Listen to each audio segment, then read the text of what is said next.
Welcome to Better Edge, a Northwestern medicine podcast for physicians. I'm Melanie Cole, and joining me, we have a panel today with Dr. Aaron Cohen. He's a gastroenterologist with Northwestern Medicine in the North Region, and Dr. Eugene Yen. He's an associate professor of medicine in gastroenterology and hepatology at Northwestern, and they are here to highlight the new fecal microbiota transplant program at Northwestern Medicine. Doctors, thank you so much for joining us today. This is a very exciting topic and an exciting program. Dr. Yen, I'd like to start with you. Can you tell us a little bit about your areas of clinical and research focus as you're new to Northwestern Medicine? Tell us a little bit about yourself and from whence you came. Thanks. I'm really happy to be here. I've been a gastroenterologist for the past 15 years, and prior to joining Northwestern, I worked in a research group in the northern suburbs. My research was in inflammatory bowel conditions, Crohn's disease, ulcerative colitis, and microscopic colitis. But in around 2010 was when I performed one of the first fecal microbiota transplantations for folks who had recurrent C. diff infection, and over the years built some expertise in that, and at one point in time was running one of the largest programs for FMT for C. diff infection. So my arrival to Northwestern was timely, and I'm happy to continue that research here. Well, we are certainly glad you have joined Northwestern Medicine. And Dr. Cohen, I'd like you to set the table for us about C. diff, the prevalence, what you've been seeing in the trends, and kind of give us an indication of the scope of the problem that we're discussing here today. Thank you so much for having me. I'm excited to be here to talk about this epidemic, and it truly is an epidemic. U.S. hospital discharges with C. diff infection actually doubled between 2000 and 2008. And there's been an increase in the annual C. diff infection incidence of 43% from the years 2001 to 2012. Cases of recurrent C. diff infection, which is defined as multiple greater than 2 or equal to 2 C. diff infections, have increased 188% over that same period, 2001 to 2012. CDI is what I call C. diff infection, is by far the most common healthcare-associated infection in the United States, with 500,000 cases and 30,000 deaths in the U.S. every year. Wow, it certainly is an epidemic. And Dr. Yen, I'd like you to speak about advancements that have been made in the management of C. diff and clinicians that are seeing recurrent C. diff. We're here today to discuss fecal microbiota transplant. I'd like you to tell us a little bit about that and the evolution of this type of treatment and really the rationale behind it. Yeah, sure. I'd like to just add from what Dr. Cohen had said was that, we often think about C. diff in the pre-2000 and the post-2000 terms. So a lot of the statistics that he gave you were of the post-2000s. And I think as a clinician, I recall those times in that it was relatively easy to treat C. diff infection back then. And then post-2000, you're hearing what we're experiencing, which is it's harder to treat. People tend to recur more, and people tend to have a worse outcome nowadays. And then the other thing that's really been evolving is more of these community-related events as well. So I think we used to associate this as just purely a healthcare-associated problem, whereas now we're seeing this much more commonly in the community setting. I think Aaron also mentioned about our therapies and how people are recurring more. And I think that nowadays when a patient has their first bout of C. diff, we tell them that they have a 30 to 50% chance of recurring again, getting this C. diff again. And I think that that's not something we told people 20 years ago. And so I think how this field has really evolved was that we went from giving one antibiotic for C. diff to giving a different antibiotic for C. diff to now giving a third or a different antibiotic for C. diff. And we're trying different antibiotics to treat our C. diff. Unfortunately, I think we also recognize C. diff as a problem that's sometimes caused by antibiotics. And so I think that that's what generated a lot of the other discussions as to other therapies for C. diff, including FMT or fecal microbiota transplantation. And so I think this FMT has been given for quite some time prior to my doing this. I think it was originally described, in 6th century China. The veterinarians have been doing this in veterinary medicine for different reasons as well. And I think that as a clinical practice, FMT has been given for C. diff as early as reportedly in the 80s. And so I think certainly FMT did not really make its way to sort of more of the mainstream until some of the recent studies were published after 2010. And so for the past decade, this has been something that was initially met with some cynicism, but at the same time, with all the data and the head-to-head studies that were done, has been more accepted as a main practice. And if you look at our guidelines now for treating C. diff for people who have multiple recurrent C. diff, FMT is now part of that practice recommendation. Well, then, Dr. Yen, I'd like you to expand on clinical practice guidelines and indications for the procedure. Can you please speak about patient selection? Who is a candidate for this? And tell us about those guidelines. I think that because our antibiotics are effective for treating C. diff, I think currently our guidelines recommend the use of either vancomycin or fidaxomicin as our two separate antibiotics as treatments for C. diff infection. And then I think that when you have multiple recurrences, the first recommendation is to take a longer course of those antibiotics. And then if you have another recurrence, fecal microbiota transplant. I think that's based on the current evidence that we have right now. And I think that with time, when the data becomes even more robust, those things might change. There's already people tinkering with this who are thinking about using FMT as the first treatment for induction. So there's people already ahead of the curve, so to speak. But the majority of patients do get better after the first round of appropriate antibiotics, which, to be clear, is vancomycin. It used to be metronidazole, but vancomycin is now the recommended first-line agent. But like Dr. Yen said, we always warn patients that up to 30 to 40, even 50% of patients can get a recurrence, unfortunately. And I think that just speaks to how fragile our ecosystem is. And by ecosystem, I mean the microbial diversity that we have inside of our gut. And when that gets altered, we feel the effects of that.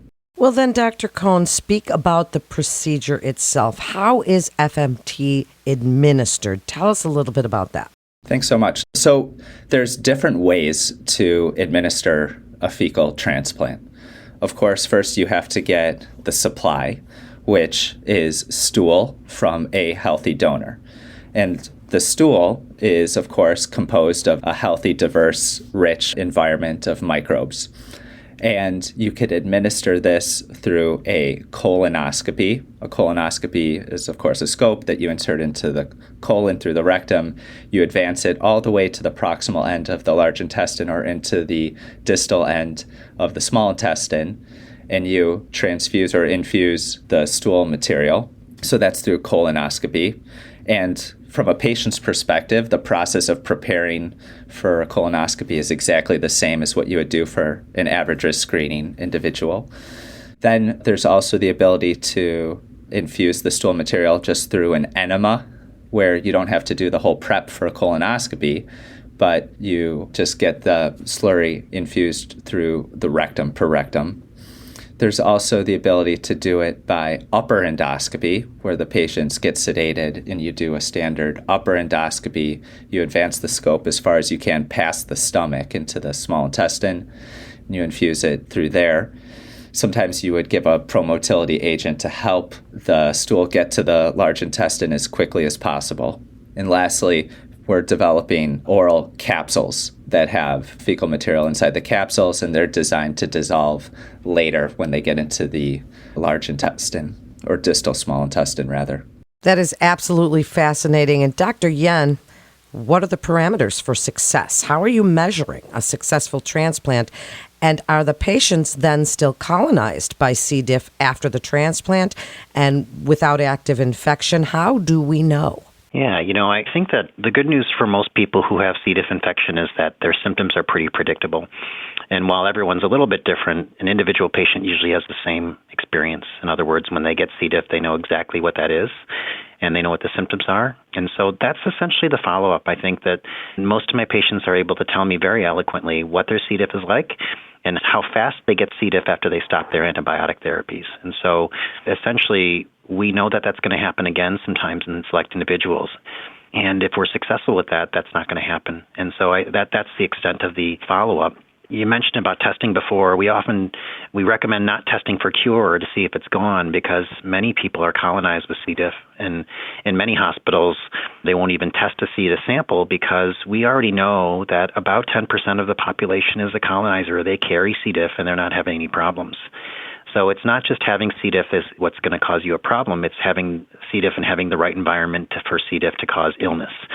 And so the fact that you have C. diff inside of you doesn't necessarily mean that that's going to be a bad thing, but certainly having the symptoms of bad C. diff infection are more important. Yeah, I think that really plays into the nature of our human body interacting with our bacterial population inside our gut. So it's okay to have C. diff as one of the microbes colonized in your gut, but if it overruns the rest of the bacteria and acts like an invasive species, all of a sudden the ecological environment is perturbed and you get toxin released from the C. diff bacteria, and then the colon can no longer function the way it should, and it becomes inflamed, and patients experience the diarrhea.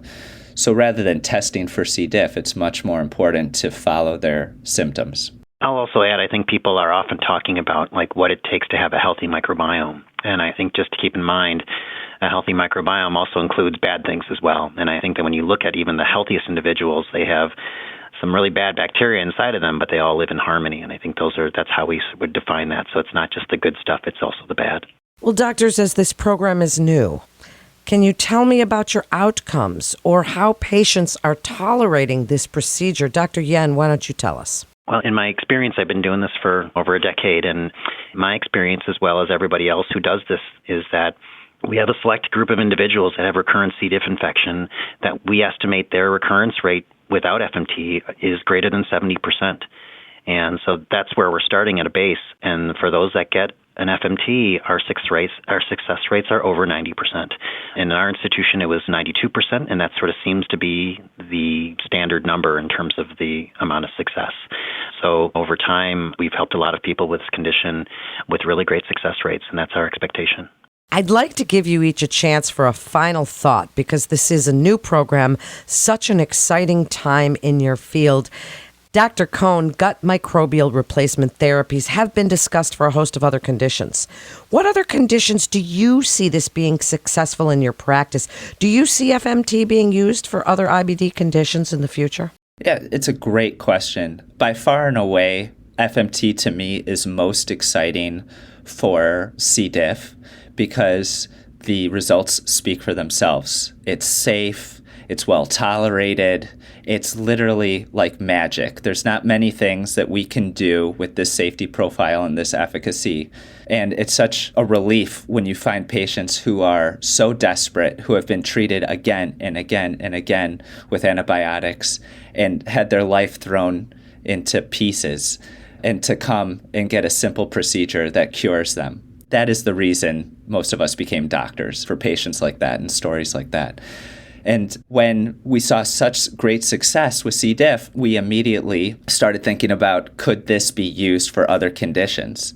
And there's been a huge, robust increase in studies that have looked at the differences in the microbiome between a healthy population, some kind of control group, and pick your disease, from epilepsy to cirrhosis to Parkinson's disease to dementia and obesity, you name it. And they always seem to find some type of difference. The tricky part is we don't know if it's the chicken or the egg. And when we try to give FMT treatments, we're not really seeing the same type of response that you would expect if these diseases are solely being driven by a shift in the microbiome. When I was a fellow, we were doing fecal transplants for C. diff, but we were also studying it for the use of ulcerative colitis, one of the types of inflammatory bowel disease. And we had so much excitement about this use, and we were thrilled that we saw some people get better, but it wasn't statistically significant. And that's been, unfortunately, the pattern for most of the studies that I've looked at. It's hard to find a robust improvement, which makes me think that the microbiome has a role to play, but patient selection, donor selection, further understanding the pathogenesis of IBD, further research is going to be really important to figure out how we use this for other diseases like IBD in the future. And Dr. Yen, last word to you. What would you like to tell referring physicians, other gastroenterologists that are seeing recurrence of C. diff, whether community acquired or healthcare setting, about this new program for FMT at Northwestern Medicine and when they can refer their patients for consultation? Yeah, thank you. So I really enjoyed this talk, and I think we're currently in a place now where we can accept all referrals for recurrent C. diff infection. I think that the folks that respond best to FMT are those who have had multiple recurrences of C. diff that respond nicely to antibiotics but recur shortly after stopping antibiotics. And so I think if there's any question of that, certainly our team is ready and equipped to see patients who have recurrent C. diff infection and to see if FMT is the right thing for them to do.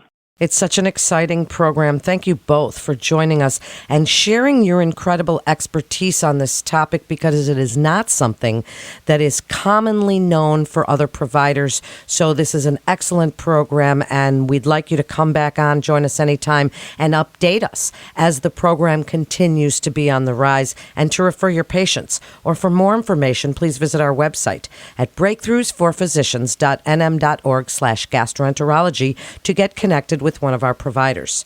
That concludes this episode of Better Edge, a Northwestern Medicine podcast for physicians. Please always remember to subscribe, rate, and review this podcast and all the other Northwestern Medicine podcasts.